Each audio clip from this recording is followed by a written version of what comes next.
오늘부터 예배소서를 다루려고 합니다. 우리가 올해 교회 표어가 다시 복음 앞에라는 주제를 가지고 있는데, 이 복음의 결정체가 들어있는 예배소서를 다루게 된 것을 기쁘게 생각합니다.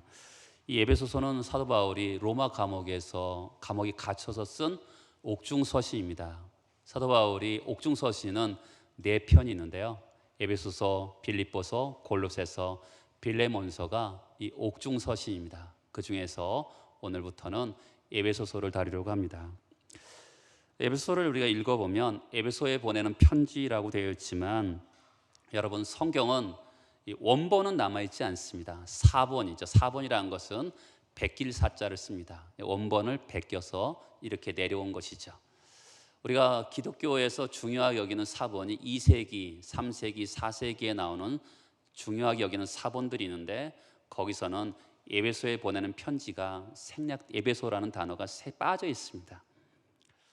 그래서 사실은 이제 대부분의 학자들은 이 에베소서를 에베소 한 지역에 보내는 편지라고 생각하지 않고 주변 사람들에게, 주변 지역에 회람되는 편지 양식을 띠고 있다, 이렇게 해석하고 있는 것이 대부분의 학자들의 의견이기도 합니다. 왜냐하면 중요한 사본에 에베소라는 단어가 등장하지 않기 있기 때문에 그렇습니다. 또 하나는 로마서 같은 성경을 보면, 로마서 16장을 보면 사도 바울이 한 26명 정도에게 중요한 인사말을 합니다. 근데 에베소서에는 이 인사말이 없습니다. 여러분, 에베소 교회를 이제 사도 바울이 이렇게 두 번에 걸쳐서 섬기게 되거든요. 그 중에서 제3차 전도 여행 때 2년에 걸쳐서 에베소에서 집중적으로 가르칩니다. 그렇다면 에베소의 개인 교회들에게, 지역 교회에 보냈다 그러면 분명히 수많은 많은 사람들에게 문안 인사가 있을 터인데, 여기서는 빠져있기 때문에 아마도 한 교회에다가 보낸 것이 아니라 지역 모든 주변에 있는 교회들에게 회람 형식으로 쓴 편지일 것이라는 것이 대부분의 학자들의 의견입니다. 저도 그 의견에 동의하는 바입니다. 또한 다른 편지들은 보통 어떻습니까? 이 고린도 교회에 문제가 있어서 고린도 전후서를 썼죠. 그리고 빌립보 교회에 문제가 있어서 빌립보서를 썼는데, 에베소 교회에 문제가 있어서 쓴 편지가 아니죠. 그렇기 때문에 또 다른 장점이 있습니다. 그것은 교회가 어느 지역에 있는 교회든지 성도들이 꼭 알아야 될 기독교의 중요한 진리, 이것이 잘 녹아있는 것이 에베소서입니다. 그래서 학자들이 흔히 말하기를 바울의 신학의 총정리다, 이렇게 표현하는 것이죠. 한번 생각해 보세요. 사도 바울이 30년 동안 이미 목회를 했습니다. 세 차례의 선교 여행을 했습니다. 무수한 교회를 섬기고 영혼들을 섬긴 다음에 그리고 나서 감옥에 갇혔어요. 인생 후반부에 쓴 서신이 에베소서입니다. 얼마나 신학적인 깊이와 출중함이 들어있겠습니까? 에베소 1장에는 구원론의 가장 보고가 들어있습니다. 기독교의 구원이 너무나 아름답게 표현되어 있고요. 2장에 4장은 교회론의 보고가 들어있습니다. 5장과 6장은 기독교 윤리와 또한 영적 전투에 대해서 우리 관점을 열어주는 것이 이 바울 신학의 총정리라고 볼 수가 있는 것이죠. 어떤 분은 말하기를 바울 신학의 꽃봉오리다, 이렇게 이야기하기도 합니다. 존 칼빈은 에베소서를 바울 신학의 면류관이다라고 표현하기도 합니다. 존 낙스라는 분은 죽기 직전에 아내에게 요한 칼빈의 그 에베소서 강해를 읽어달라 하면서 그가 죽음을 맞이했습니다. 많은 믿음의 사람들이 사랑했던 책이죠. 여러분들과 같이 이와 같이 에베소서를 같이 보면서 그분들이 정말 좋아했던 이 에베소서를 같이 보면서, 에베소서 이 책 정말 놀라운 책이구나, 이렇게 함께 누리면 참 좋겠다고 생각하면서 에베소서를 같이 보게 되었습니다. 오늘 첫 번째 시간인데요, 에베소 교회뿐만 아니라 에베소 주변에 있는 모든 지역 교회에게 회람되도록 쓴 저자가 누구입니까? 사도 바울이죠. 사도 바울은 자기 자신을 어떻게 소개합니까? 1절에 보면 하나님의 뜻으로 말미암아 그리스도 예수의 사도된 사도 바울은 사실 초대교회에 그가 밟지 않는 교회가 없습니다. 모든 지역을 밟아서 전도하고 양육해서 지도자로 세웠습니다. 그럼 자기를 소개할 게 너무나 많지 않겠습니까? 그런데 자기 소개를 어떻게 하고 있냐면 하나님과 예수 그리스도의 관계 속에서 자기를 소개하고 있다는 것이 특징인 것입니다. 사람들은 자기의 존재와 의미를 사람들이 알아주기를 원합니다. 그렇죠? 우리가 뭔가 사람들에게 나를 알리고 싶은데 나를 설명할 수 없을 때가 있잖아요. 그럴 때 옆에 사람이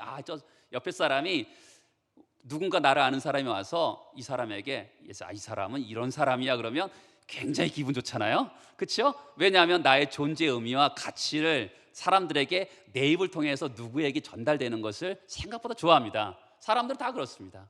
그런데 사도 바울은 무수한 자기 존재의 의미를, 존재 가치를 자기의 교회를 얼마나 개척하고 수많은 영혼들을 구원하고 이런 것으로 자기를 소개하지 않고 하나님과 예수 그리스도의 관계 속에서 자기를 소개하고 있다는 것입니다. 그렇죠? 우리에게 주인이 있고 그리고 구세주가 있고 하나님이 계시고 그분과의 관계에서 자기를 인식하는 거죠. 굉장히 중요합니다. 우리 인생을 살 때 이런 것이 굉장히 중요하죠. 우리가 아내랑 남편하고 이렇게 부부 생활을 합니다. 그런데 살다 보면 굉장히 어려움을 겪을 때도 많습니다. 근데 우리가 어느 가운데 속에서 우리가 그 아내와 남편과의 관계 속이 아니라 하나님과의 관계 속에서 아내를 보고 남편을 보죠. 왜요? 하나님이 주신 아내이고 하나님이 주신 남편이라고 생각하면 절대로 헤어지지 않습니다. 그런 확신 가운데 살아가는 거죠. 저도 마찬가지죠. 목사로서 강릉중앙교회에 하나님 나를 보내셨다는 그런 확신이 있기 때문에 저도 지금까지 목회를 하는 것입니다. 그러니까 항상 우리는 자기의 존재를 나 중심으로 사람들에게 표현하기보다는 하나님과 예수 그리스도의 관계에서 나를 소개하고 나를 평가하는 것이 굉장히 중요한 것이죠. 이 편지를 누구에게 보냅니까? 1절에 보면 에베소에 있는 성도들에게 보냅니다. 에베소라는 지역은 사도행전 18장과 19장에 보면 아는데 아데미 신전이 있습니다. 아데미 신전은 세계 7대 불가사의 중에 하나죠. 얼마나 큰지 로마의 파르테논 신전보다 4배나 더 크다고 합니다. 굉장히 크죠. 그리고 이 신전의 모형을 만들어서 파는 은장색들이 돈을 굉장히 많이 벌었음을 사도행전을 통해서 우리가 알 수가 있습니다. 그런데 이런 배경 안에 있는 도시에 교회가 세워집니다. 그리고 에베소 교회를 중심으로 해서 요한계시록에 등장하는 7개 교회가 복음을 듣게 됩니다. 여러분, 에베소 교회는 굉장히 중요한 교회입니다. 그리고 무수한 사람들이 마술책을 들고 와서 불태워버립니다. 이런 엄청난 역사가 일어나는 이유가 뭘까요? 그것은 그 에베소 교회 성도들이 성도다웠기 때문에 그렇습니다.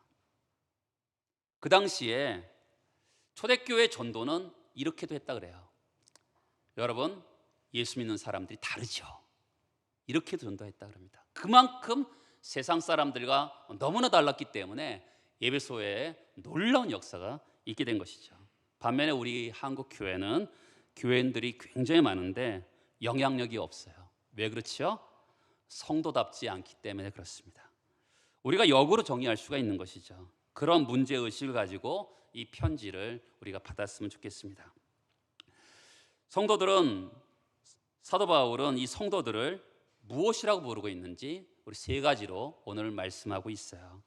자, 다시 보면 에베소에 있는 성도들입니다. 첫 번째죠. 누구에게 편지를 쓰고 있습니까? 에베소에 있는 성도들입니다. 여러분 성도십니까? 물으면 여러분 대부분 아멘 합니다. 그럼 여러분들에게 다시 한번 질문합니다. 여러분 거룩하십니까? 여러분 성자십니까? 이러면 나는 예수를 믿는데 성자는 아닌 것 같아. 거룩하지 않은 것 같아. 이렇게 생각하는 분들이 있을 수가 있습니다. 그러나 영어 성경에 보면 saint로 되어 있습니다. 성자, 성도 똑같은 단어를 사용하고 있는 것이죠. 성도는 첫 번째 거룩한 물입니다. 우리가 성자, 이 카톨릭에서는 성자를, 이런 사람들을 성자로 세우죠.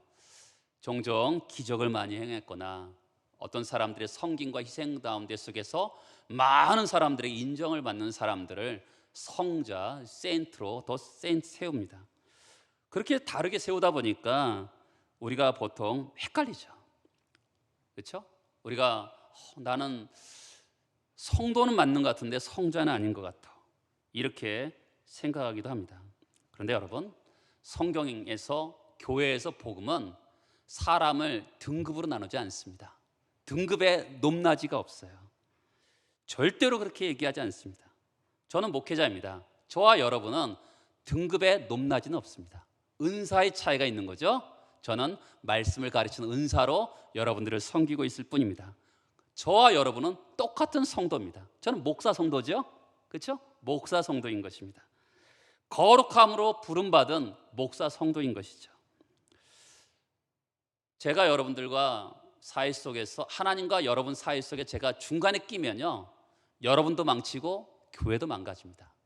저는 어떻게 되죠? 옆에 비껴서서 여러분들이 예수의 공로를 의지해서 직접 하나님께 나아가도록 여러분들을 돕는 역할을 하는 것이 목회자의 역할인 것이죠. 여러분들이 직접 하나님을 만나고 하나님을 부르고 하나님을 찾고 예수의 이름으로, 예수의 권세로 그것을 마음껏 누리도록 촉진하는 것이 목회자의 역할이죠. 하나님과 여러분 사이 제가 중간에 끼면 안 되는 거죠. 비껴서서 여러분들을 촉진하도록 도와주는 것이 목회자의 역할인 것이죠. 교회는요, 등급의 차이는 없습니다. 물론 성숙의 차이는 있죠. 교회 나온 지 얼마 안 된 어린 성도가 있고 또 잘 자라서 성숙한 성도가 있지만, 교회는 등급의 차이는 없는 거예요. 누가 높고 낮은 것은 없습니다. 우리는 똑같이 하나님 앞에 성도인 것이죠. 거룩하게 부름받은 사람들입니다. 성도의 제일 중요한 특징이 뭐죠? 거룩입니다. 우리가 보통 거룩하면 도덕적인 특성을 따집니다. 그러나 이 성경이 말하는 거룩은 구별됨이 1차적인 개념입니다. 예수 그리스도로 말미암아 하나님께서 우리를 부르셔서 어떻게 합니까? 구별되게 하시는 거죠. 그렇죠? 세상으로부터 우리를 불러서 구별되게 한다. 그래서 거룩한 것입니다. 청교도들이 신앙의 박해를 피해서 미국 땅에 갑니다.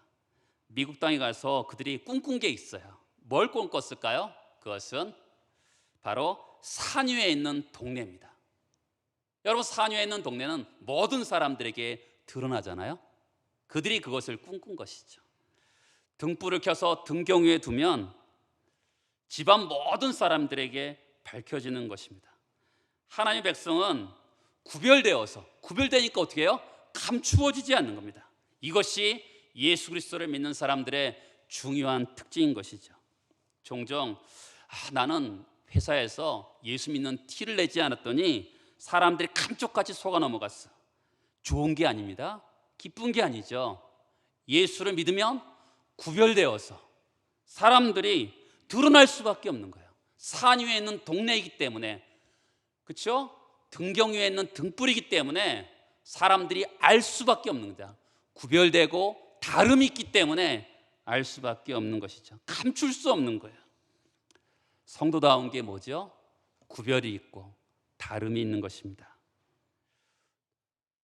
이것이 성도의 첫 번째 특성인 것이죠. 두 번째 보십시오. 다시 보면 그리스도 예수 안에 있는 신실한 자들에게 편지합니다. 아까도 말씀드린 거룩은 1차적인 개념이 구별이었다면, 이 신실한 자들의 1차적인 개념은 무엇을 믿는가라는 겁니다. 성도는 어떤 사람입니까? 진리를 믿는 사람이에요. 무엇을 믿는 거예요? 내용이 분명한 사람들이죠. 종종 사람들이 이런 분들이 있어요. 목사님, 복잡하게 말하지 말고 목사님이 시키는 대로 제가 열심히 할게요. 여러분, 그러면 안 돼요. 목사도 똑같은 인생이죠. 그렇죠? 여러분들은 생명의 말씀을 통해서 하나님을 경험해야 되는 거예요. 말씀으로 하나님이 여러분들 찾아오는 그 하나님을 믿는 사람이 성도인 것이죠. 그냥 열심히만 한다, 그러면 믿는 게 아니죠. 여러분, 한국교회 이단이 왜 많은 줄 아세요? 그냥 열심히만 하려고 하기 때문에 그렇습니다. 이단들이 말할 때 저것이 나랑 다르다라는 것이 분별력이 있어야 되는 것이죠. 성도란 뭐예요? 믿는 자예요. 무엇인가 믿는 자인데 믿는 내용이 분명해야 되죠. 무엇을 믿습니까? 우리 보통 교회를 다니면 뭘 믿는다 그러죠? 예수를 믿는다 그러죠. 그렇죠? 근데 예수의 무엇을 믿죠? 예수의 하신 일을 믿는 겁니다. 그분이 이 땅에 오서 하신 일을 믿는 거예요. 그분이 뭐 하셨습니까? 그분이 하늘 보좌를 버리고 이 땅에 사람이 되셨습니다. 그분이 하나님이시면서 사람인 걸 믿어요. 그분이 이 땅에 오셔서 무수한 일을 많이 하셨습니다. 그렇지만 가장 중요한 게 뭐죠? 그분이 고난 받으시고 십자가에 죽으셨어요. 이 땅에 고난 받으시 십자가에 죽은 사람 굉장히 많습니다. 왜 죽으셨죠? 우리 대신, 우리의 죄를 대신 지시고 죽으셨습니다. 그것을 믿는 겁니다. 그로 말미암아, 예수로 말미암아 그의 값없이 자격이 없는 우리에게 은혜로 우리를 용서하시고 구원하게 하신 것을 믿는 겁니다. 그리고 기록된 성경이 하나님의 말씀인 것을 믿는 거죠. 성경이 세상의 책, 그냥 좋은 말씀 있는 책으로 믿는 것이 아니라 하나님의 기록된 말씀을 믿는 것이죠. 이 말씀을 통해서 하나님이 성부, 성자, 성령 하나님이 계신 걸 믿고, 또한 그분이 한 분이신 것을 우리가 믿는 것이죠. 성령 하나님께서 우리에게 선물로 주시고 그분이 인격이신 것을 믿는 것입니다. 우리가 붙들고 사는 가장 핵심적인 내용이죠. 여러분, 수십 년 교회를 다녔어요. 그런데 이런 것이 선명하지 않으면 죄송하지만 기독교에서는 성도가 아닙니다.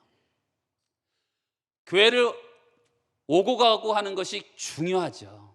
그렇지만 교회를 다닌다고 예수쟁이가 되고 기독교인이 되는 것은 아닙니다. 이 진리를 정말 믿는가? 예수를 믿는가? 이것이 성도인가 아닌가가 구별되는 것이죠.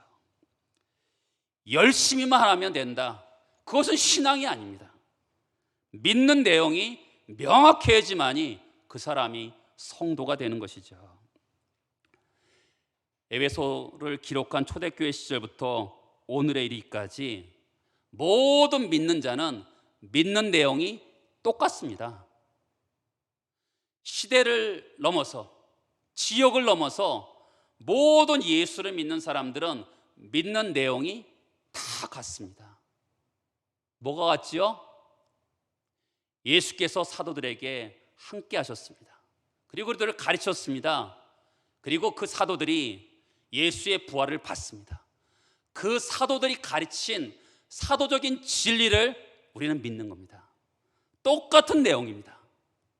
그것을 다음 사람들에게 전달된 것을 우리가 받아서, 우리가 어떤 사람이 만든 게 아닙니다. 받은 것을 우리가 믿는 거죠. 그렇기 때문에 우리는 어떤 것을 믿는 거죠? 온 시대, 온 지역에 있는 모든 사람들이 똑같은 것을 믿는, 사도적인 진리를 믿는 사람들이 우리인 것이죠. 그로 말미암아 성도가 되는 것입니다. 세 번째로 성도를 뭐라 합니까? 여기 보면 에베소에 있는, 그리스도 안에 있는, 그렇죠? 성도들은 소속이 두 가지죠.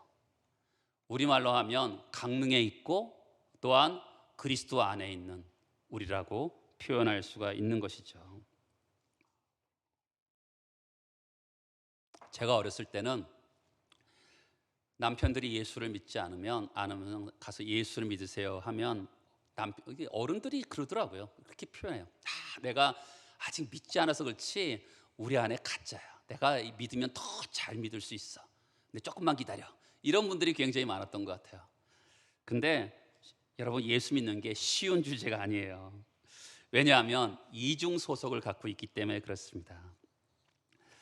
하나님께서 이 땅에 보내셨죠. 이 땅에 충성스럽게 또 이 땅을 사랑하면서 최선을 다하며 살아갑니다. 학생들로 표현하면 신앙생활을 하기 때문에 공부를 못해요, 이렇게 말하면 안 되는 거죠. 그렇죠? 우리에게 맡겨진 신앙생활과 공부 두 가지를 동시에 성실하게 하는 것이죠. 그렇지만 절대로 공부에 끌려가지는 않습니다. 세상의 가치대로 공부가 제일 중요하고 아이들의 미래가 공부와 대학이 결정된다, 이렇게 믿지는 않습니다. 하나님이 계시죠. 그분에게 우리가 충성을 다하고 또 우리를 보내신 이 땅에도 충성을 다하는, 우리는 두 가지 소속을 가지고 있는 사람들입니다. 그럼에도 불구하고 우리가 둘 다 충돌이 될 때가 있죠. 하나님 나라와 이 땅이 충돌이 될 때는 하나님께서 원칙을 세워주셨죠. 먼저 그의 나라와 그의 의를 구하라. 그렇죠?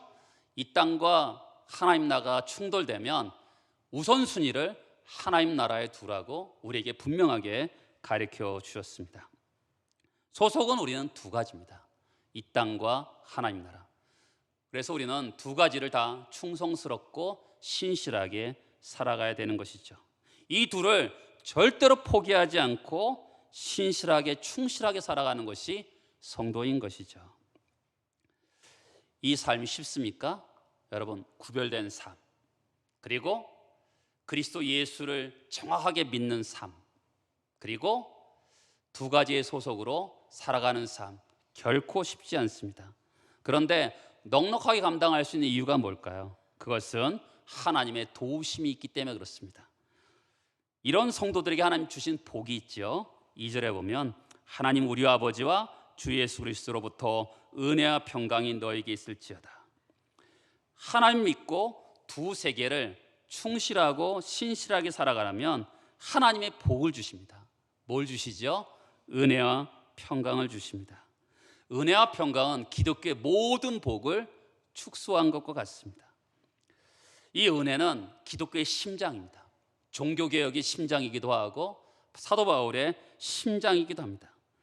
이들을 이렇게 강력하게 했던 것은 은혜에 대한 깨달음입니다. 은혜가 무엇인가 아는 것이죠. 제가 한국교회를 바라볼 때 한국교회 제일 연약한 부분은 은혜라는 개념의 인식입니다.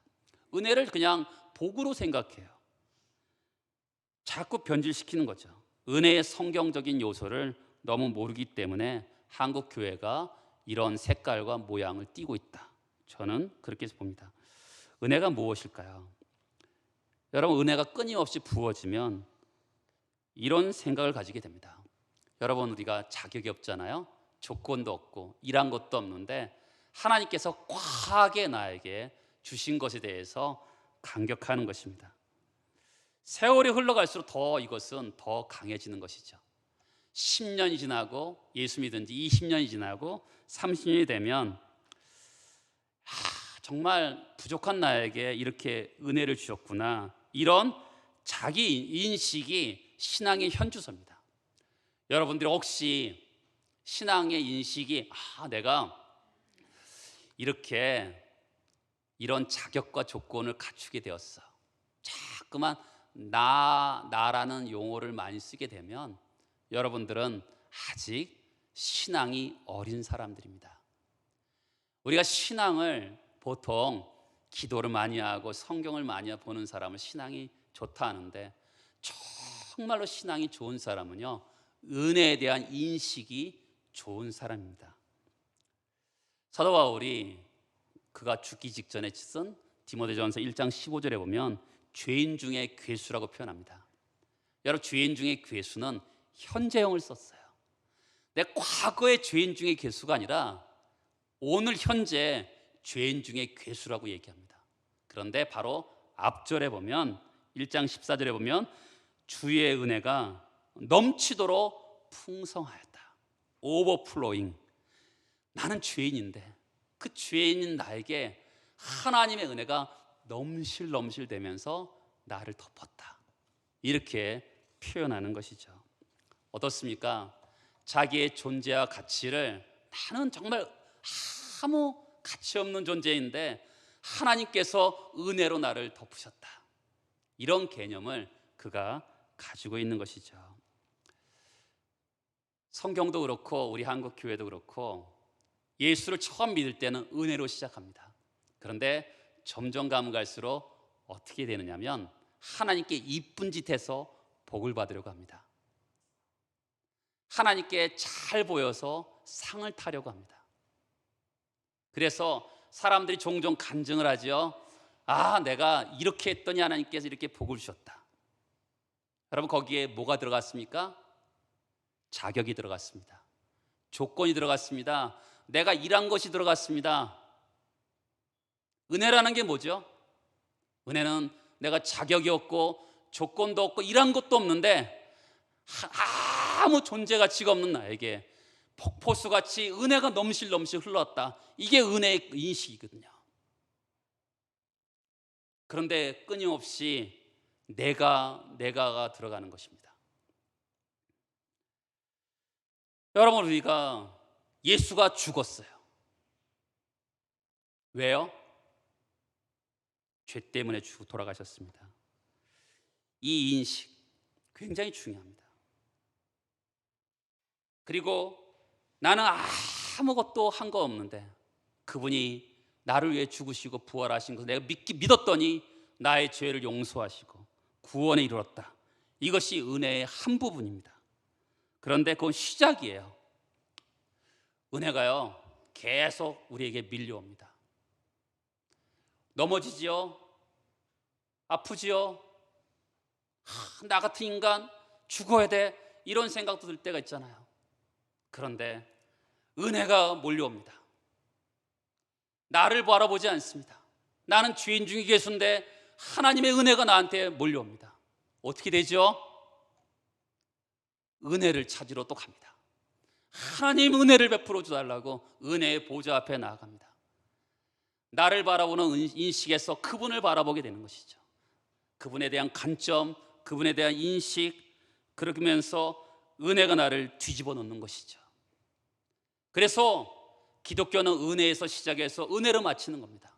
끊임없이 은혜를 구하는 것이죠. 근데 사람들은 종종 은혜를 구하기보다는 체험을 구합니다. 저 어렸을 때 체험한 사람들의 이야기를 들어보면 무서울 때가 많았습니다. 왜냐하면 그 체험한 사람들의 이야기가 그분들이 성깔이 보통 내기가 아니었습니다. 제가 과격한 표현을 쓴 것은 여러분들이 인식하기 위해서 그렇습니다. 되려 그분들의 은혜롭게, 누가 보더라도 은혜롭고 그런 모습이 보여지기보다는 굉장히 성깔 있는 모습이 더 많이 보여졌습니다. 그래서 저 사람이 믿는 예수, 나는 믿지 않겠다는 사람들도 많았던 것 같습니다. 그런 사람들이 수두룩했습니다. 근데 여러분, 사람을 바꾸는 것은요 체험이 아닙니다. 은혜이죠. 사람은 병들었다가 병들면 사람들은 겸손해지고 누그러집니다. 근데 병이 나서 봐요, 똑같습니다. 체험한다고 사람들이 바뀝니까? 잠깐 바뀔 뿐입니다. 똑같습니다. 은혜가 사람을 빚어내는 것이죠. 여러분, 하나님의 은혜를 간구하십시오. 우리는 이중 국적을 가지고 있는 사람들입니다. 하나님께 속한 사람들이고 이 땅을 충성스럽게 살아가는데 그런 사람들에게 주시는 복이 뭐라고요? 은혜인 것입니다. 이 세상은 끊임없이 자격과 조건을 따집니다. 일한 것을 따집니다. 그것으로 사람들을 평가합니다. 그런데 은혜가 강물처럼 흘러야 되면 어떻게 될까요? 교회가 은혜가 흘러요. 그 사람이 자격이 없고 조건도 없어요. 일한 것도 없어요. 그런데 똑같이 우리도 그 사람을 은혜로 대하는 것이죠. 그러면 교회가 어떤 곳이 되겠어요? 천국이 되는 거죠. 왜냐하면 은혜의 강물이 흐르기 때문에 그렇습니다. 은혜를 알게 되면 자동적으로 열매가 생기죠. 평강입니다. 여러분, 항상 순서는 은혜가 경험해야지 평강이 오는 것입니다. 은혜를 깨달으면 하나님에 대해 눈치를 보지 않습니다. 여러분, 사람이 사랑을 시작하면 경건한 두려움을 갖습니다. 친하지만 경건한 두려움을 갖습니다. 하나님을 두려워하는데 혹시 불이익을 줄까 봐, 혹시 잘 보여야지만 뭔가 줄까 봐 하는 두려움으로 대하는 것이 아니라 경건한 두려움을 갖습니다. 그리고 그분을 사랑하면 뻔뻔해집니다. 여러분, 정말로 사랑하면 부끄러움도 잊어버리고 수치스러움도 잊어버립니다. 뻔뻔해져요. 여러분, 자녀들이 엄마 아빠에게 대하는 모습을 보세요. 얼마나 뻔뻔합니까? 금방 잘못했는데 부끄러울 만도 하고 수치스러울 만도 하는데 큰 뻔뻔스럽게 또다시 엄마 아빠가 요구하는 것을 보면 사랑이 거기서 보여지는 것이죠. 사랑은요, 부끄러움도 없습니다. 수치도 없어요. 그래서 하나님 앞에 나아가죠. 여러분, 하나님의 은혜를 경험합니다.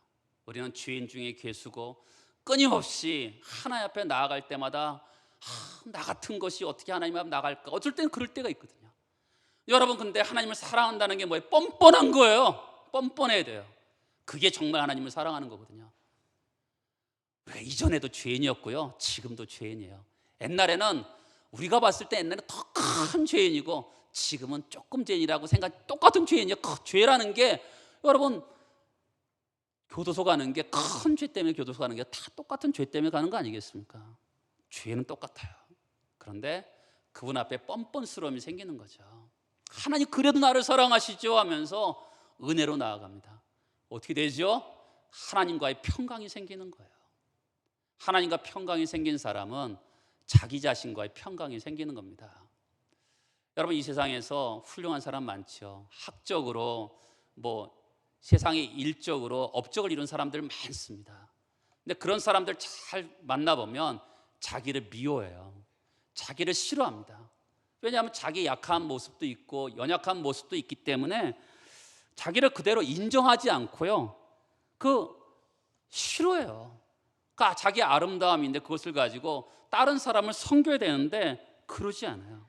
근데 여러분, 하나님과 평강이 생기면 자기와의 평강이 생깁니다. 하나님 나를 이렇게 약한 모습 그대로 빚어졌다는 것을 받아들이는 거죠. 그렇죠? 그것을 받아들일 때 자기와의 평강이 생기는 거예요. 자기와 평강이 생기면 이웃과 평강이 생기는 겁니다. 그렇죠? 예수께서 나를 용서해 주셨어요. 그러면 그 용서받은 은혜를 가지고, 은혜가 있어야지 평강이 생기는 거 아니겠습니까? 다시 한번 말씀드립니다. 은혜가 있어야지 평강이 생기는 거예요. 내가 죄를 용서받은 은혜가 있어요. 그러면 이웃에게 어떻게 돼요? 용서하는 평강을 생기는 거죠. 저것은 내 마음에 들고 저것은 내 마음에 안 들어. 사람을 나누는 것이 아니라 사람을 더 이상 고르지 않고 사랑하는 것이죠. 진짜 사랑을 하는 것입니다. 저 사람을 내 마음대로, 내가 저 사람 마음에 안 들어, 변화시켜서 사랑해야지. 그렇지 않고요, 그 모습 그대로 받아서 사랑하기 시작하는 것입니다. 자, 여러분, 은혜가 임하면 하나님과의 평강이 생기고 나 자신과의 평강이 생기고 이웃과의 평강이 생겨요. 그러면 또 무슨 평강이 생기죠? 삶의 평강이 생깁니다. 이 시대는 미래가 불확실해요. AI도 등장하고 챗 GPT도 생기고 수많은 것들이 발생하고 있지만 미래가 점점 더 불확실해져 가는 시대예요. 그런데 이런 가운데 속에서 삶의 평강이 생겨요. 왜요? 내가 내 인생을 다 책임질 수 없거든요. 그분을 의지하게 되고 그분을 찾고 그분을 부르면서 그분이 주시는 은혜를 경험하면서 삶의 평강이 생기는 것이죠. 세상의 눈으로는 다 해석되지 않아도 여전히 불분명하지만 하나님을 의지하면서 생기는 은혜와 평강이 생기는 것이죠. 여러분, 저는 오늘 여러분들에게 가장 기본을 얘기했습니다. 성도가 무엇인가? 구별된 사람이고 또 정확하게 예수를 믿는 내용이 분명한 사람이고 두 가지 소속을 가진 사람인데 쉽지 않은 인생을 살아가는 거죠. 그렇게 될 때 산위에 있는 동네가 되는 것입니다. 산위에 있는 동네, 정체성이 선명하게 드러나는 것이죠. 그러면 혹시 손해보지 않을까? 혹시 될 것이 되지 않을까? 이런 염려가 되지만 여러분은 기본에 충실하면 은혜와 평강이 임하면서 우리의 혼자 갈 수 없는 그 길을 예수 그리스도께서 같이 가시는 것을 그 영광을 우리가 경험하게 되는 것이죠. 에베소서를 같이 함께 묵상하면서 그 과정 속에서 하나님께서 우리에게 주신 기본과 원칙이 선명하게 보여주시고, 그리고 거기서 우리가 머물면서 하나님이 주신 은혜와 평강이 우리를 통해서 이 땅에 흐르러서 이 땅을 새롭게 하고 우리의 삶을 복되게 하는 우리 모두가 되기를 소망합니다. 다 같이 일어나셔서 기도하시겠습니다.